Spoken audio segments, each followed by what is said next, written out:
I told our team in the locker room I was proud of their fight. I thought that there was a lid on the basket from the first half, and sometimes that wears on you both mentally and physically. You don't give the same effort on the defensive end, and I didn't think that was the case at all. I thought we continued to battle, and we could not put the ball in the hole.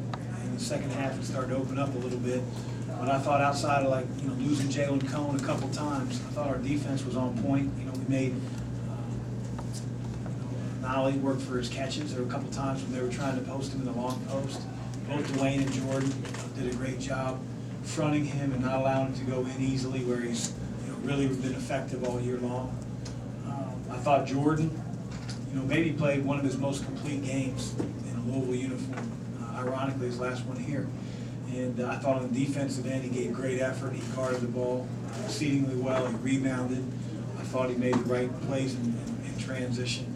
And it was good to see. Obviously, we're shorthanded a little bit. We've got several guys that are injured. One of them a huge contributor to our team, and hopefully we get him back. I'll just list him as day-to-day from here on out and talk about Malik. Questions? Can you update us at all as far as whether Malik's had an MRI, an X-ray? Yeah, there's nothing that's wrong with him other than he twisted his ankle and it's swollen. We're waiting for the swelling to go down. The more the swelling goes down, the less pain there is. The good thing is if you have to have a sprained ankle on a guy that can come back and is maybe the toughest guy on our team, he'd be right up there towards the top. So the moment he can play, he will be out there. And so it's probably too far out to say that we think he's going to play at Virginia, but I know he's going to do everything he can over the next several days to be prepared to play at Virginia. And if we can't, he can't. Toward the end of the ceremonies before the game, you made a comment about you wanted it louder during the game. Did you feel like the guys were not getting the reception they deserve? It's a pretty negative way to phrase that question. Well, it was a pretty negative comment on your part, I thought.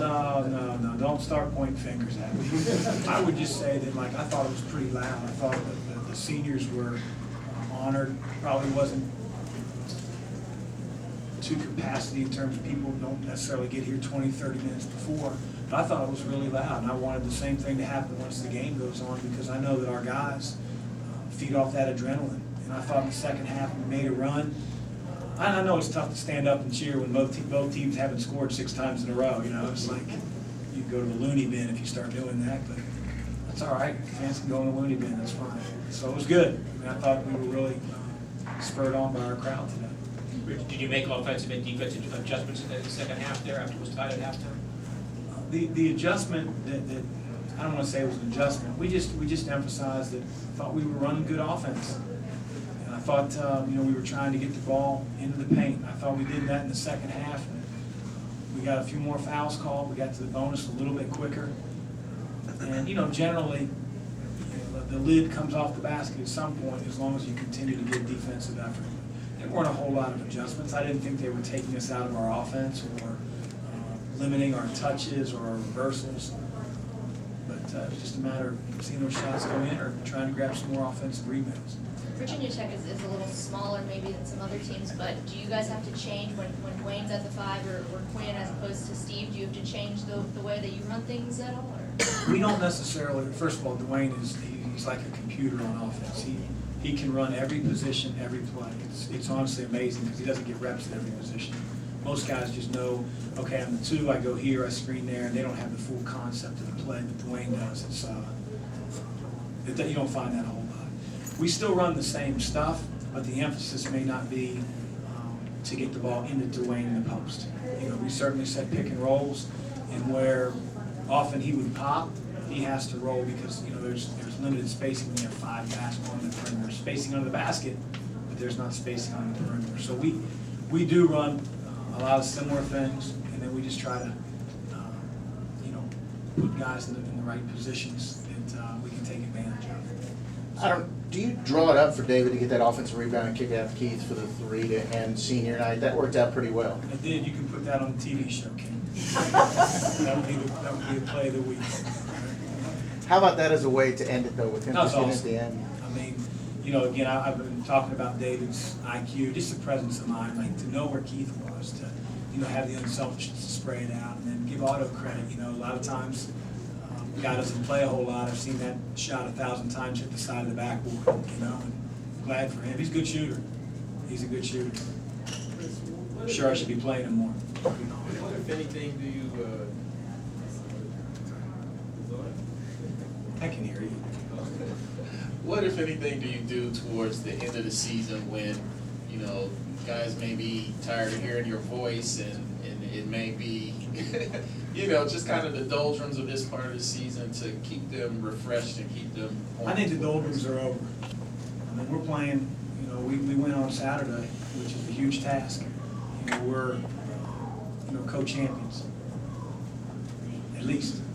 And then the next thing after that is the ACC tournament.